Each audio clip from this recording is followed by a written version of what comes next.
Halo guys, jadi di kesempatan hari ini saya membuat video ini untuk mereview film yang bernama Interstellar.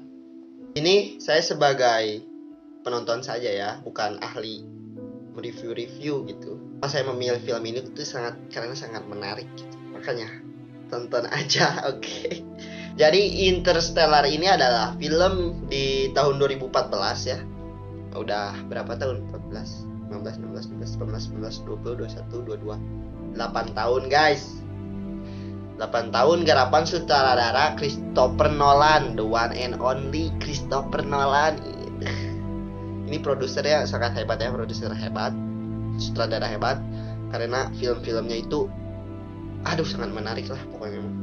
Lalu film Interstellar ini dibintangi oleh aktor-aktor hebat tentunya, yang bukan ecek-ecek kayak Aldi Taher. Aktornya itu adalah Matthew McConaughey. Lalu ada Timothée Chalamet sebagai anaknya itu ya, yang cowok. Lalu ada Anne Hathaway, itu cantik banget guys. Film-filmnya juga mantap guys, coba aja search ya. Lalu masih banyak lagi pemerannya ya. Langsung aja ke cerita. Jadi ceritanya itu berlatar pada tahun 2067 guys. 2067. Dimana itu udah di masa depan ya guys. Bukan di 2022 yang sekarang ini. Bukan di 2014 gitu ya latarnya. Jadi 2067 di masa depan. Jadi dimana bumi itu tidak lagi bisa menopang umat manusia gitu. Karena apa? Cuaca, iklim yang sudah tidak gitu. Udah tidak cocok lagi untuk bumi gitu. Dimana sekarang juga udah terjadi ya guys, 2022 ini katanya hawar-hawarnya gitu, iklim tuh udah bahaya gitu kan. Ini tuh di 2067 ini bumi itu diserang oleh badai debu. Kayak gitulah bencana-bencana iklim ya. Di ladang pertanian itu susah gitu tumbuhnya gitu. Lalu Cooper, yang bernama Cooper ini adalah Matthew McConaughey, diperankan oleh Matthew McConaughey, mantan pilot uji coba NASA yang menjadi petani.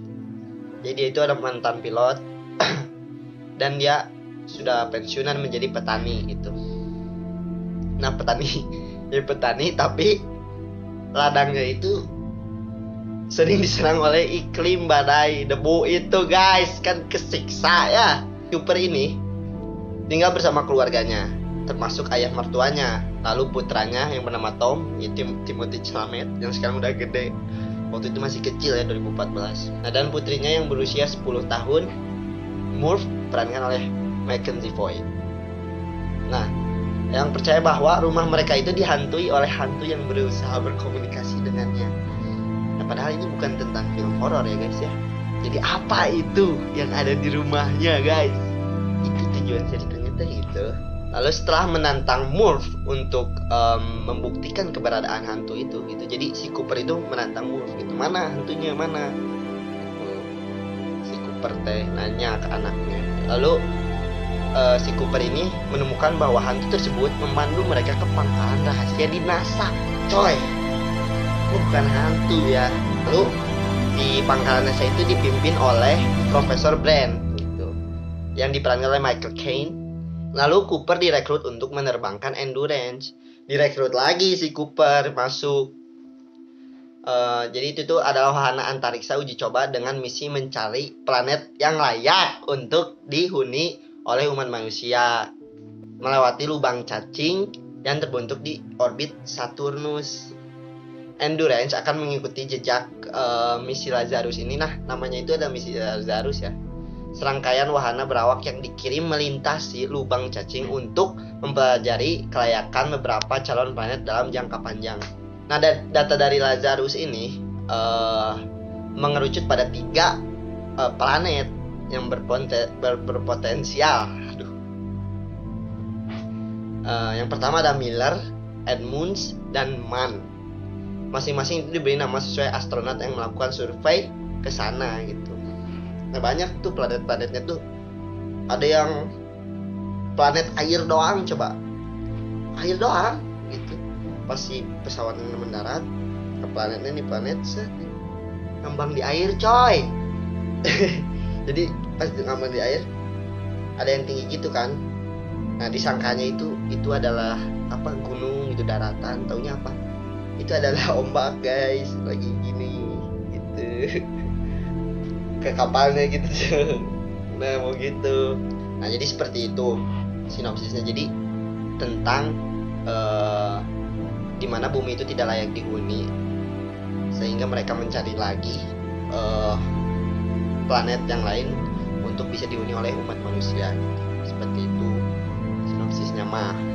Jadi menurut saya ini, kenapa film ini saya pilih gitu untuk saya review, untuk saya bagikan, bukan review sih, dibagikan gitu untuk kalian untuk ditonton juga gitu. Itu sangat rekomen. Menurut saya ini, film ini sangat menarik gitu.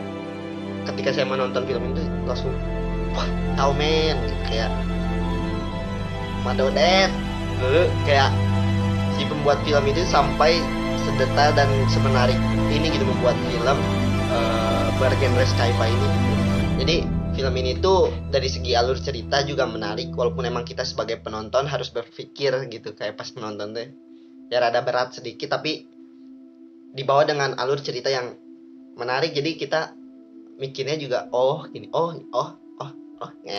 Lalu pengambilan gambar gitu ya, sinematografinya tuh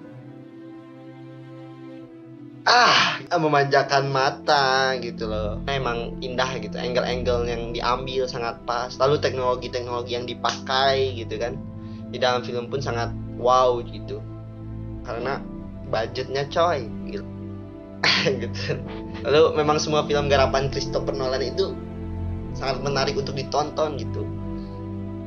Selain Interstellar ada lagi gitu, kan menarik pokoknya mah, tonton aja buat brain gitu, meledak gitu. Lalu pemerannya nih yang saya suka tuh pemerannya gitu, kayak mereka bisa membawa ceritanya semakin real gitu, kayak kita ikut ke dalam cerita tersebut, lalu kita ikut sedih, ikut senang gitu. Lalu background musik yang terngiang-ngiang gitu di saya teh, kayak inget aja terus si background musik itu teh gitu. Pokoknya film ini tuh 10/10 gitu lah. Gitu. Setelah saya nonton, saya menemukan fun fact. Wow, makin wow aja, makin 10/10 gitu. Film itu bukannya menggunakan green screen dulu gitu, malah si Christopher Nolan ini meminta perusahaan spesial efek untuk membuat efek visual terlebih dahulu, kemudian memproyeksikannya di sebuah layar. Hingga para aktor ini nggak ngelihat green screen doang gitu. Biasanya kan ngelihat green screen doang kan gini, lalu diedit gitu kan, lalu ada gambarnya kan, biasanya gitu. Ini mah dibuat dulu visual effect nih set.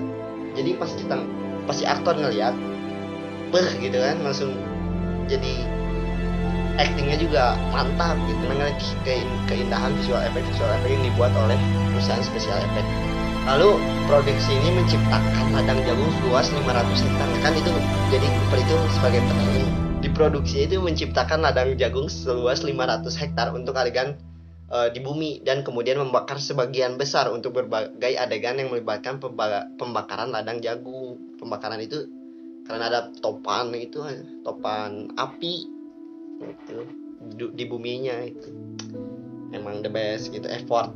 Nah lalu produser ini ingin Hans Zimmer menciptakan musik yang lebih orisinal untuk film ini melalui berbagai irama yang ditemukan dalam kolaborasi mereka sebelumnya gitu. Lalu untuk mencapai hal ini, Nolan hanya memberinya 1 halaman teks mengenai film, berfokus pada aspek ayah dan anak. Nah itu yang ketika saya nonton langsung the best film man gitu. Cerik saya teh gitu ya, kayak worth it banget untuk ditonton. Nah ini yang paling mantap tuh. Jadi di film ini tuh, di Interstellar ini bukan hanya dibuat-buat gitu ceritanya teh, tapi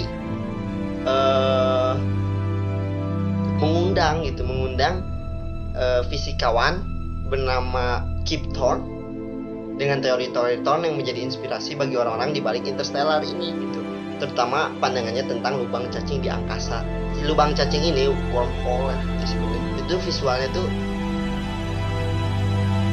1:1 gitu.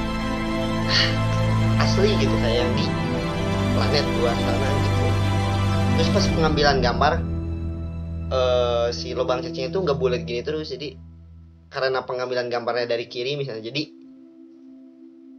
gimana gitu, jadi ngikutin pengambilan gambar gitu, nggak bulat gini terus gitu. Emang jadi keren pas proses editingnya juga gitu.